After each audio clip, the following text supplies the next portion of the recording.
جو دن زندہ ہوگا وہ حضور صلی اللہ علیہ وسلم والی محنت اور قربانیوں سے. حضور صلی اللہ علیہ وسلم نے محنت کی، صحابہ کرام نے قربانی محنت دی، اللہ نے سارے احکامات کو زندہ کیا، ایمانیات بھی، عبادات بھی، اخلاق بھی، معاملات بھی، عدل و انصاف بھی. لیکن حضور صلی اللہ علیہ وسلم کے وصال کچھ دن پہلے مدینے پر 2 لاکھ کا لشکر آ رہا تھا حملہ کرنے کے لیے. حضور صلی اللہ علیہ وسلم نے اس کے مقابلے کے لیے ایک 3000 کا لشکر تیار کیا. حضرت اسامہ بن زید رضی اللہ عنہ کو امیر بنایا. وہ لشکر جو ہے جا کے جروف میں ٹھہر گیا اور آپ صلی اللہ علیہ وسلم کی طبیعت ناساز ہو گئی. حضور کو اسامہ سے بڑی متبنہ بیٹے حضرت زید کے بیٹے تھے، وہ روزانہ حضور سے ملنے آتے تھے اور واپس چلے جاتے.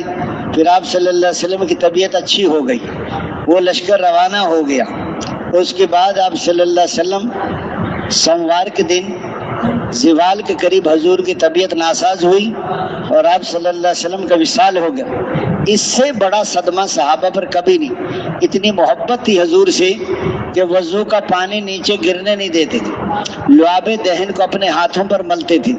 یا رسول اللہ، آپ تو جنت میں اوپر کے درجوں میں چلے جائیں گے اور ہم نیچے کے درجوں میں رہ جائیں گے، اور جنت میں آپ سے ملاقات نہیں ہوگی تو جنت میں دل کیسے لگے گا؟ فرمایا جو اللہ رسول کی بات کو مان لیں گے وہ ان کے ساتھ جنتوں میں ساتھ رہیں گے اور اوپر والے نیچے والوں سے ملنے آیا کریں گے. ہر گھر میں رونے کی آواز. حضرت عمر کو ہوش نہیں، جو یہ کہے گا حضور کا وصال ہو گیا میں اس کی گردن کاٹ دوں گا. حضرت عثمان میں ہمت نہیں، حضرت علی پہ سختہ. ہر گھر میں اتنا حضور سے اتنی محبت تھے کچھ نہ پوچھو.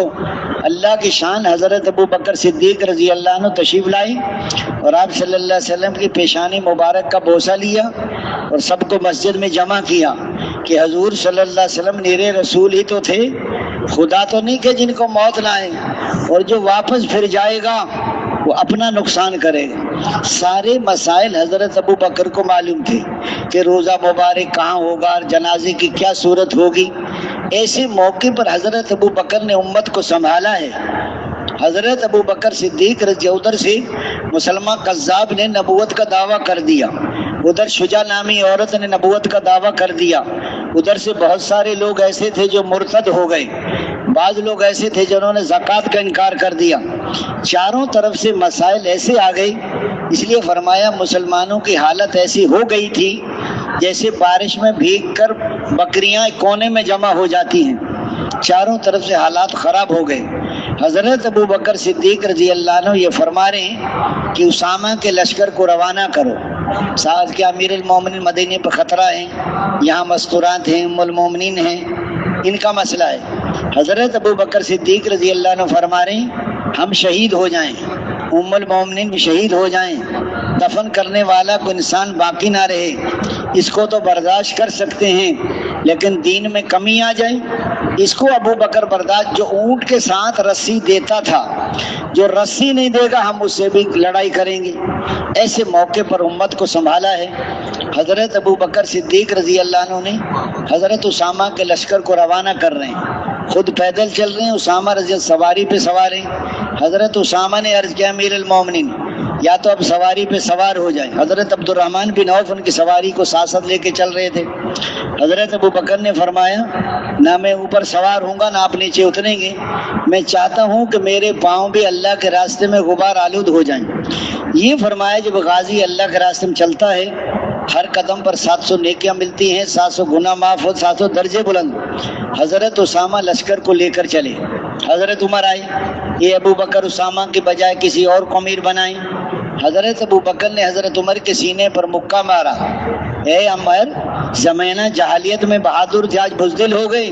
جس کو حضور امیر بنا اس کو ابو بکر بدل دیں، اسامہ ہی امیر ہوں گے. ایسے موقع پر حضرت ابو بکر رضی اللہ عنہ کا زمانہ ٹوٹے ہوئے نقشے کو بنانے کا زمانہ ہے اور حضرت عمر رضی اللہ عنہ کا زمانہ بنے ہوئے نقشے کو چلانے کا. حضرت ابو ہریرہ فرماتے تھے ابو بکر نہ ہوتا تو دنیا میں دین نہ ہوتا. جیسا حضرت عائشہ رضی اللہ فرماتی ہیں ابا جان نے جیسی محنت کی، اگر ایسی محنت نہ کرتے تو دنیا میں سجدہ کرنے والا انسان باقی نہ رہتا. حضرت ابو بکر رضی اللہ کا آخری وقت ہے، مرض الوفات میں ہے. حضرت منبہ بن حارثہ نے آ کے خبر دی فلاں علاقے کے لوگ مرتد ہو گئے، فرمایا مجھے بٹھاؤ، میں اس وقت مر جاؤں، شام ہونے سے پہلے لشکر بھیج دینا، اور شام کو مر جاؤں صبح ہونے سے پہلے لشکر بھیج دینا۔ حضور کے وصال پر اگر میں اسامہ بن زید رضی اللہ عنہ کو لشکر کو نہ بھیجتا تو مدینہ آگ کی بٹھی بن جاتا۔ اس لیے فرمایا حضرت ابوبکر صدیق رضی اللہ عنہ ایسی محنت کی، لشکر کو وہاں بھیجا۔ حضرت اسامہ ایسے لشکر کو لے کر چلے اور ایسے راستے بدل بدل کر چلے اور اتنا تیزی سے چلے کہ وہ جو 2 لاکھ کا لشکر انہیں 5 جاسوس بھی، ایک لشکر ان کو 5 جگہ نظر آیا، وہ ڈر گئے، وہ واپس ہو گئے، باقی 4-5 قریب بچے تو حضرت ابوبکر خود امیر بن کر ایک بستی میں پہنچے، انہوں سے لڑائی کی، انہوں نے توبہ کی، زکوٰۃ کا انکار کیا، جو مرد اسلام میں داخل، ظہر کہیں اور پڑھی، مغرب کہیں اور پڑھی، عشاء کہیں۔ 3 دن کے اندر اندر مدینے کے چاروں طرف یہ ہوا پھیل گئی، ارے مسلمان تو اسی طاقت کے ساتھ ہیں جیسے پہلے تھے، وہ ان کا نبی تو چلا گیا، ان کی ہوا اکھڑ گئی۔ ایسے موقع پر ایک نقص دین، ایک نشر دین، ایک اشاعت دین، ایک حفاظت دین۔ نقص دین ہے کہ مسلمانوں کی زندگی سے دین نکل جائے تو پھر کیا کرنا ہوگا، مسلمانوں کی زندگی میں دین ہے، غیروں کو لانا ہے تو پھر کیا کرنا ہوگا۔ فرمایا جب مسلمانوں کی زندگی سے دین نکل جائے تو حضرت ابوبکر نے 100% کو نکالا ہے، کوئی بالغ مرد نہیں تھا، سب کو جو نکالا تو دوست بزرگوں بھائیوں 3 دن کے اندر اندر چاروں طرف اللہ نے حالات اچھی کر دی اور لوگوں نے توبہ کی، شجاع نامی عورت نے بھی توبہ کی۔ مصعب حضرت خالد بن ولید کو امیر بنایا، مسلمان قذاب کے مقابلے کے لیے بھیجا، 40-45 ہزار کا لشکر، بڑے جنگجو تھے وہ۔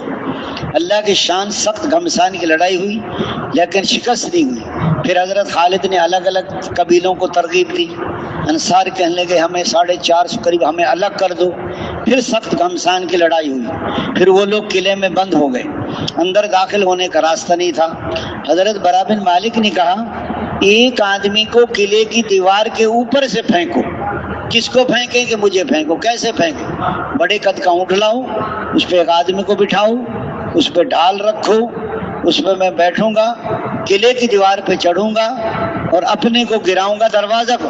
اب بتاؤ 5000 ان کے قتل ہوئے، ان کے بھی 1200 شہید ہو گئے۔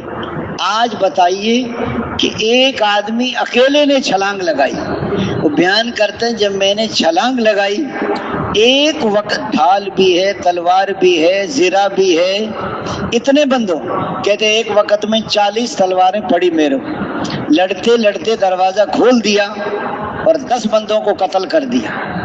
حضرت صحابہ کرام داخل ہو گئے، حضرت وحشی رضی اللہ عنہ نے مسلمان قذاب کو نیزہ مارا، ادھر ایک انصاری نے تلوار ماری، مسلمان قذاب قتل ہوا، ان میں بھگدڑ مچ گئی اور صحابہ کرام کو فتح نصیب ہو۔ سارے فتنے 1.5-2 مہینے میں اللہ نے ختم کر دیا۔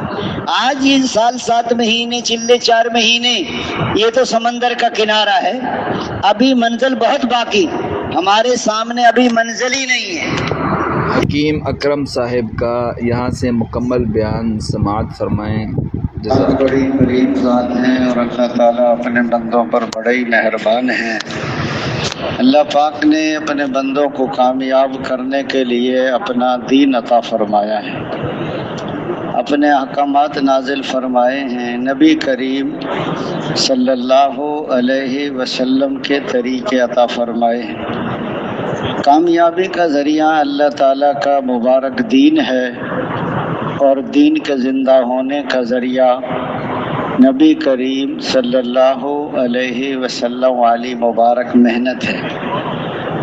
تو پہلا درجہ محنت کو زندہ کرنے کا ہے، پہلے محنت زندہ ہوگی پھر دین زندگیوں میں آئے گا۔ جب دین زندگیوں میں آئے گا تو دنیا آخرت میں کامیابیاں ملیں گی۔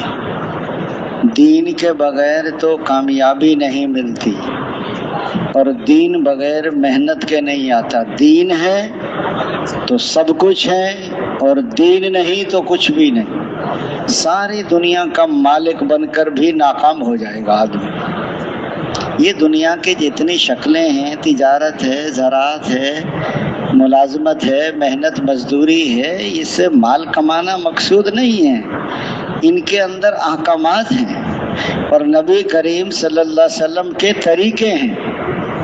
کہتے ہیں ہم تمہارے مالوں کو اور تمہارے صورتوں کو نہیں دیکھتے، ہم تو تمہارے دلوں کو اور اعمال کو دیکھتے ہیں.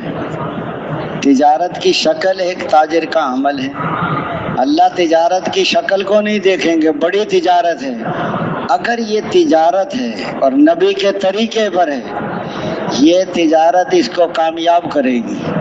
تجارت بڑی ہے، حضور کا طریقہ نہیں. جیسے قوم شعیب، دینے کے پیمانے چھوٹے اور لینے کے پیمانے بڑے. حضرت شعیب علیہ السلام نے بہت سمجھایا، اے میری قوم ایسا نہ کرو. قوم نہیں مانی.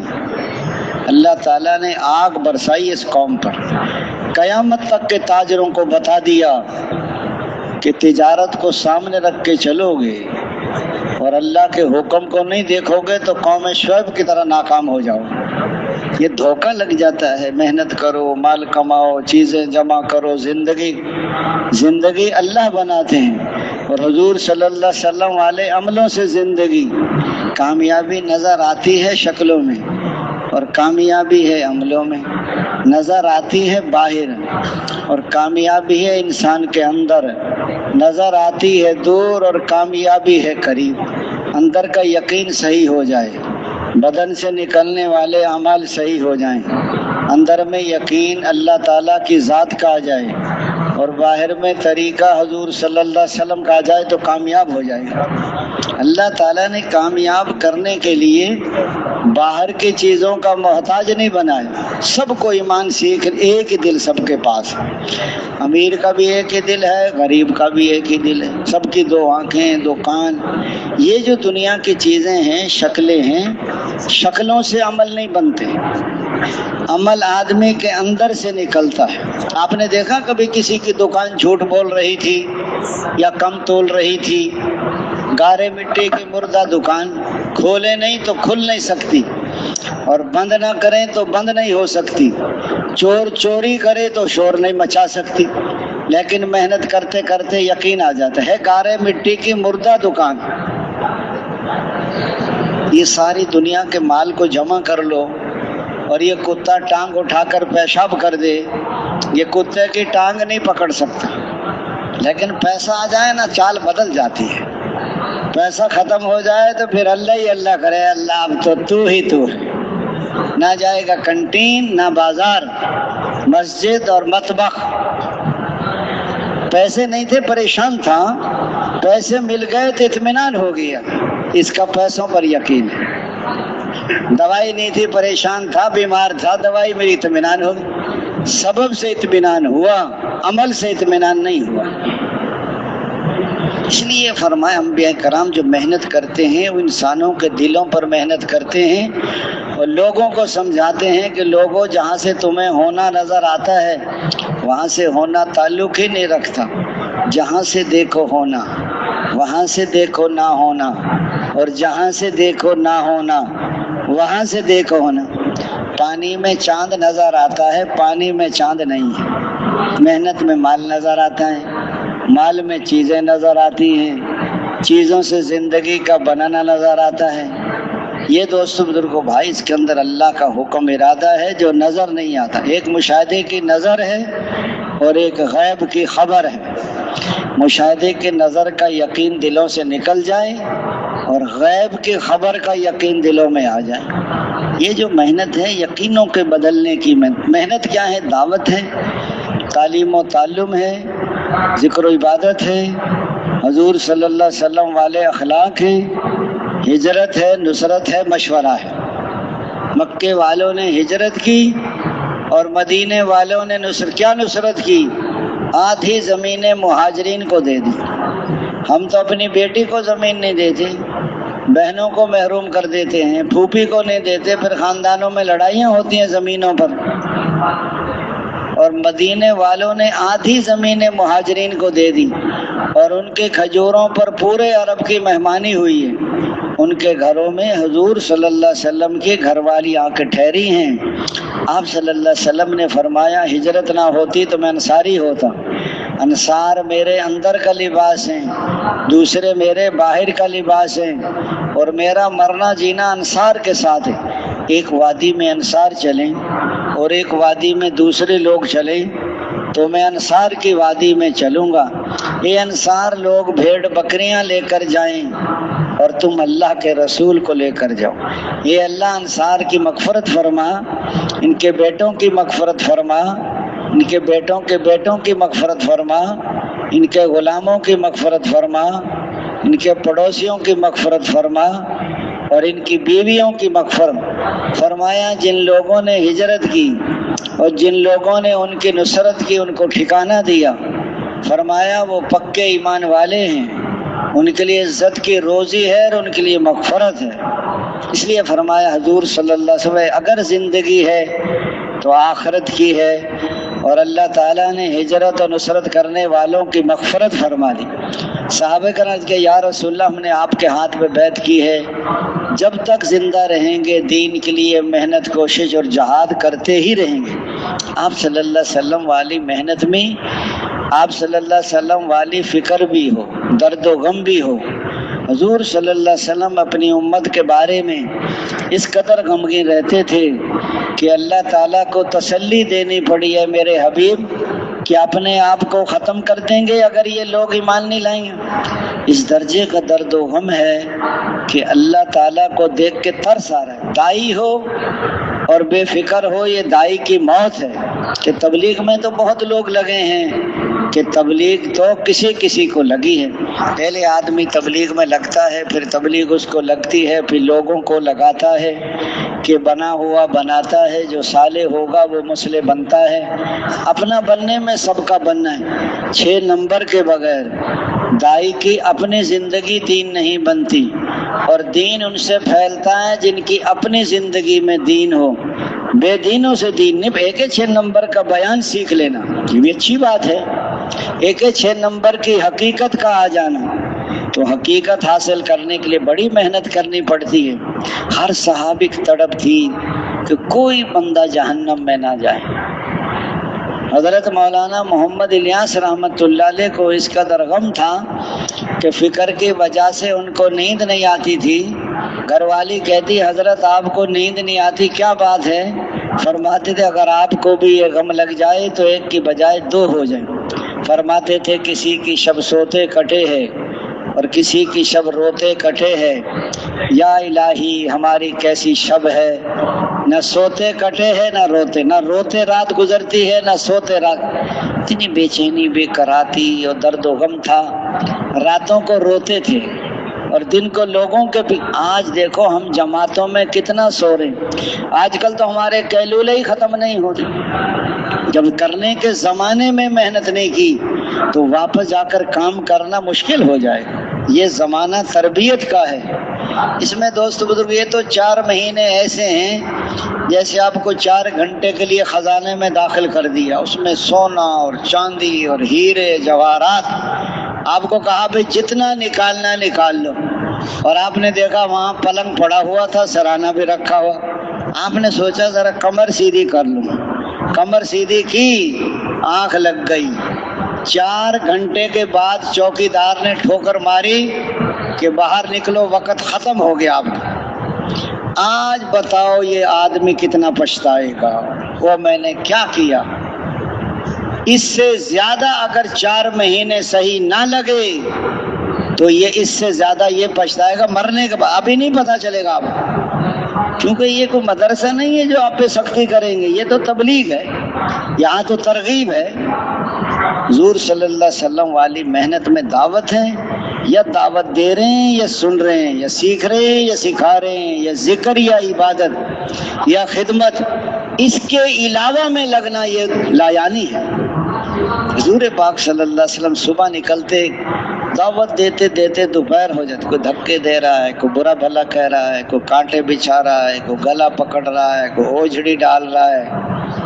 حضور نے دوپہر کو حضور مکے کے بازار سوق المجاز میں دعوت دے رہے ہیں اور لوگوں کلمہ پڑھ لو کامیاب ہو جاؤ گے. یہ ابو لہب پیچھے سے پتھر مار رہا ہے اور پنڈلی مبارک سے خون نکل رہا ہے اور لوگوں کو کہتا لوگوں اس کی بات نہ ماننا، نعوذ باللہ یہ جھوٹا ہے. کتنی تکلیفیں اٹھائی. حضرت سمیہ کو شہید اس وجہ سے کیا تھا کہ وہ گھر گھر جا کے دعوت دیتی تھی, قرآن پڑھ کر سن. ابو جہل کہتا تھا حضور ہمارے گھر میں داخل نہیں ہوئے, لیکن آپ صلی اللہ علیہ وسلم کا دین ہمارے گھروں میں داخل ہو گیا. حضرت زنیرہ نابینا ہو گئی, باندھی تھی, لیکن دعوت نہیں چھوڑی. حضرت ام شریک رضی اللہ 3 دن بھوکا پیاسا رکھا, لیکن دعوت نہیں چھوڑی. حضرت ام سلیم بیوہ ہو گئی تھی, تو ابو طلحہ نے پیغام دیا نکاح کا, تو وہ کہنے لگا میں آپ سے نکاح کروں گی, بتوں کو پوجتا ہے, شرک کرتا ہے.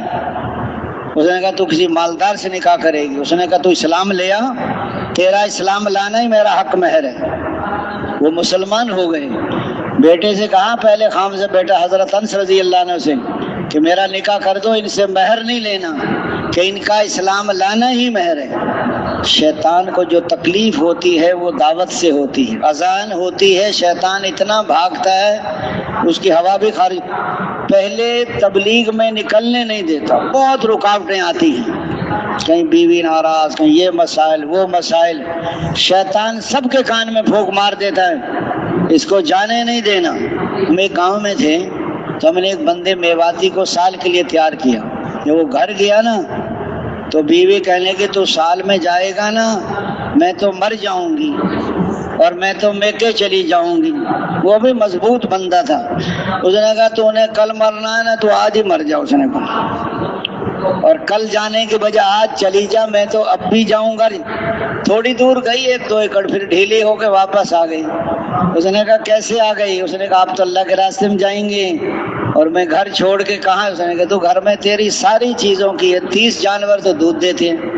ماشاءاللہ سال میں چلا گیا. وہ کہنے کا مقصد ہے کہ سب سے زیادہ رکاوٹیں دعوت کے کام میں آتی ہیں. پہلے نکلنے نہیں دیتا, پھر دعوت نہیں دینے دیتا. آپ دائی بننے آئے ہو یہاں, یہ تسبیح نماز گھر بھی پڑھ سکتے تھے آپ. ہر کسی کو دعوت, اور ہر موقع پر دعوت, اور ہر حال میں دعوت. جس کے اندر دعوت ہوگی نا وہ ہر جگہ دعوت دے گا. دائی کی مثال انجن کی سی ہے, اور جو دعوت نہیں تھا ایسا ریل کا ڈبہ ہے, تو ریل کا انجن تو 20 ڈبوں کو کھینچتا ہے, کراچی سے پشاور پہنچا دیتا ہے. اور جو دعوت نہیں تھا ریل کا ڈبہ, سارے نبیوں نے دعوت دی. حضور صلی اللہ سارے نبیوں کی مجموعی محنت جو تھی وہ حضور صلی اللہ علیہ وسلم والی امت کو مل گئی. اسی وجہ سے تو اس کو بہترین امت فرما رہے ہیں کہ تم بہترین امت ہو, اور لوگوں کے نفع رسانی کے لیے تمہیں نکالا ہے.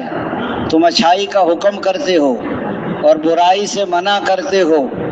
اور اللہ پر اس آیت کی تفسیر ہے مسلمانوں, اللہ تعالیٰ نے تمہیں تمام امتوں میں بہترین امت قرار دیا ہے, اور اس کے علم ازلی میں پہلے ہی سے مقدر ہو چکا تھا, جس کی خبر بعض انبیاء سابقین کو دے دی گئی تھی.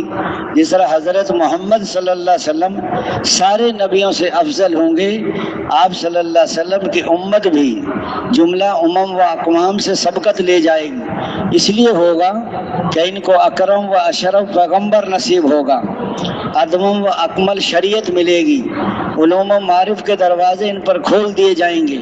ان کی محنت اور قربانی سے ایمان, عمل و تقوی کی تمام شاخیں سرسبز و شاداب ہوں گی. یہ امت کسی قوم و نسب و ملک و اقلیم میں محصور نہ ہوگی. اس امت کا دارالعمل دنیا کے تمام شعبوں کو محیط ہوگا, اور جہاں تک ہو سکے یہ سارے انسانیت کے خیر خواہی کریں, اور جہاں تک ہو سکے ان کو جنت کے دروازے پر لا کھڑا کر دیں. فرمایا اخرجت للناس, میں اسی طرف اشارہ, امت اخرجت للناس ہے. اللہ جل جلالہ رب الناس ہیں, ساری انسانیت کو پالنے والے. قرآن کریم ہدی للناس ہے, ساری انسانیت کے لیے ہدایت کی کتاب ہے. اور حضور صلی اللہ علیہ وسلم کافت للناس ہیں, قیامت تک کے لیے اللہ تعالی نبی بنا کر بھیجا ہے. فرمایا بہترین شخص وہ ہے جو خود اللہ کا ہو رہے, اسی کی پسندیدہ روش پر چلے اور اسی کی طرف لوگوں کو بلائے. اس کا قول و فعل لوگوں کو اللہ کی طرف بلانے میں مؤثر ہو. وہ ہر قسم کے فرقہ وارانہ نسبتوں سے یکسو ہو کر اللہ کی طرف منادی کرے, اور اس کا تغرا امتیاز مذہب اسلام ہو. جس کی دعوت دے اس پہ خود بھی عامل ہو۔ اسی کے لیے حضرات صحابہ کرام نے اور حضور صلی اللہ علیہ وسلم نے اپنی عمریں صرف کی ہیں۔ حضور اللہ تعالیٰ نے حضرت داؤد اسلام وحی نازل کی، اے داؤد آپ کے بعد ان قریب ایک نبی آنے والا ہے جس کا نام احمد اور محمد ہوگا، وہ سچے اور سردار ہوں گے، ان کی ساری لغزشیں میں نے کرنے سے پہلے ہی معاف کر دی ہیں، وہ مجھے کبھی ناراض نہیں کریں گے اور میں ان سے کبھی ناراض نہیں ہوں گا، اور ان کی امت میری رحمت سے نوازی ہوئی ہے، ان کی امت کو میں نے وہ نوافل دیے ہیں جو پہلے نبیوں کو دیے تھے، اور ان کی امت پر وہ چیزیں میں نے فرض کی ہیں جو پہلے نبیوں پہ فرض کی تھی، اور ان کی امت اس حال میں میرے پاس آئے گی کہ ان کے چہروں پر نبیوں جیسا نور ہوگا۔ حضور صلی اللہ علیہ وسلم والی امت کو میں نے تمام امتوں پر، اور اللہ حضور صلی اللہ علیہ وسلم کو تمام نبیوں پر فضیلت دی ہے۔ یہ فضیلت اس کام کی وجہ سے، اگر دعوت بھی، تعلیم و تعلم بھی، ذکر عبادت، حضور اگر گھر میں اعمال شروع کر دیے تو گھر میں دین آ جائے گا۔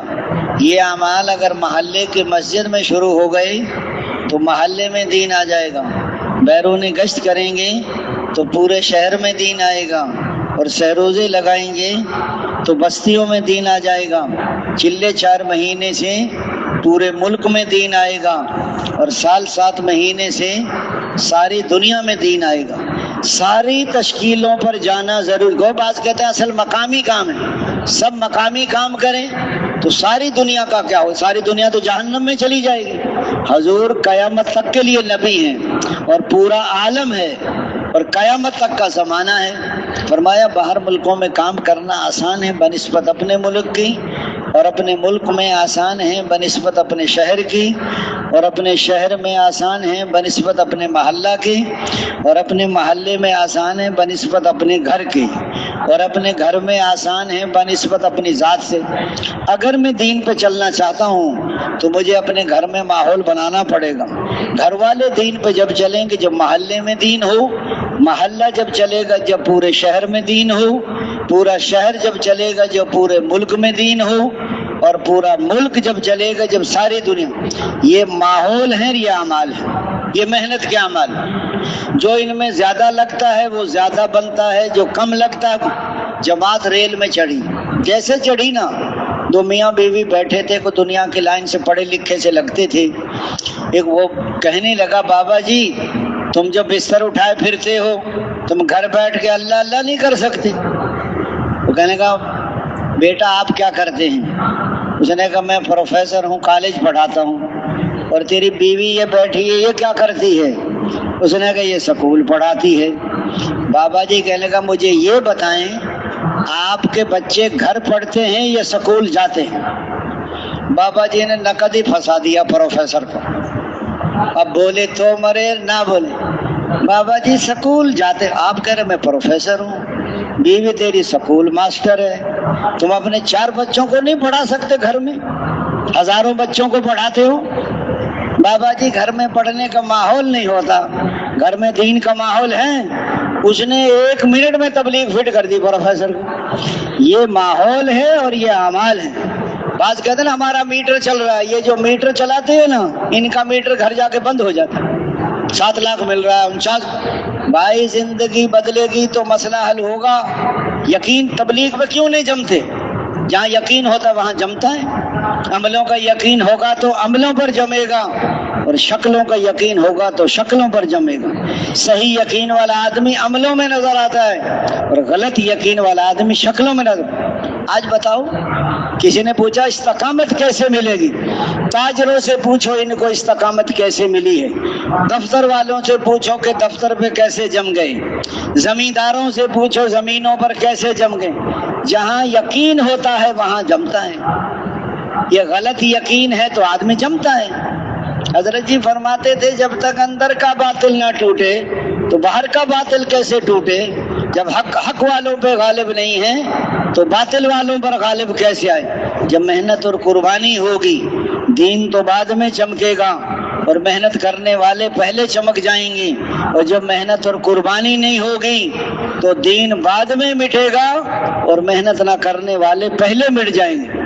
دین کا چمکنا، مسلمانوں کا چمکنا ہے، اور دین کا مٹنا، مسلمانوں کا دین بعد میں مٹے گا، محنت نہ کرنے والے پہلے مٹ جائیں گے، اور جب محنت اور قربانی ہوگی دین بعد میں چمکے گا، اور محنت کرنے والے جس درجے کی محنت اور قربانی اس درجے کی ہدایت، جس درجے کی ہدایت اس درجے کا دین، اور جس درجے کا دین اس درجے کے کم۔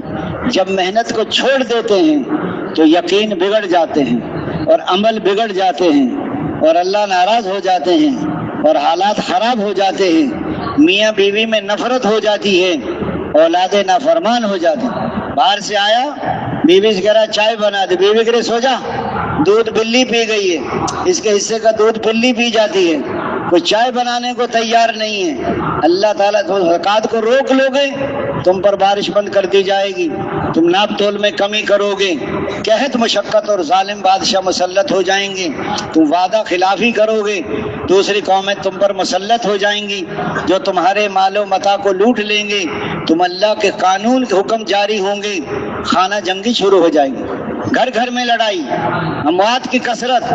یہ کون سو رہی ہے؟ یہ میری بہو سو رہی ہے۔ یہ کیوں سو رہی ہے؟ اس کا دماغ خراب ہے۔ اور یہ کون سو رہی ہے؟ کہ یہ میری بیٹی سو رہی ہے۔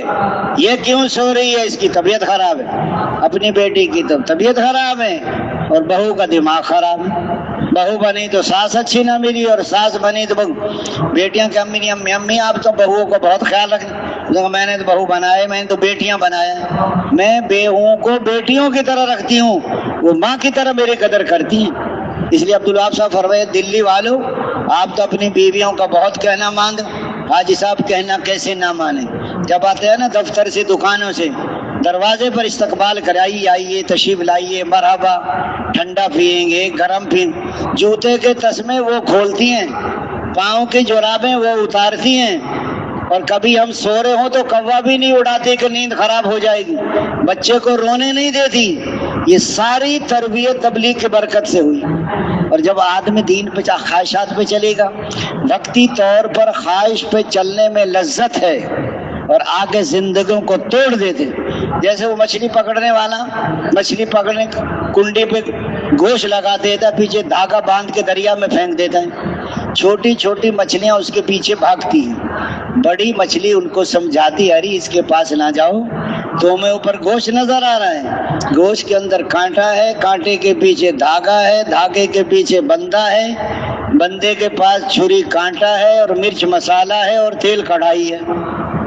اب ان کے تو منہ میں پانی آ رہا تھا، وہ بڑی مچھلی ان کو سمجھا کے چلی گئی، یہ دیکھ رہی یہ خود کھائے گی ہمیں بہکا رہی ہے، وہ تو سمجھا کے چلی گئی، انہوں نے منہ لگایا، مزہ بہت آیا، گناہ میں لذت تو ہے تھوڑی سی، کھاتے کھاتے کنڈی اندر چلی گئی، شکاری نے باہر سے جھٹکا دے کے کانٹا پھنسا دیا، وہ پانی میں دیکھ رہی ہیں شکاری کو، چھری کانٹا پانی میں نظر آئے گا، اس نے جب لگا نا جھٹکا اور باہر کھینچا، اب تڑپ رہی ہے، چھری کانٹا بھی دیکھا، مرچ مسالہ بھی دیکھا، تیل کڑھائی بھی دیکھی، اب سارا نظام نظر آ گیا، جب لگے گا نا موت کا جھٹکا پھر سارے جہنم کے سانپ اور بچھو نظر آ جائیں گے۔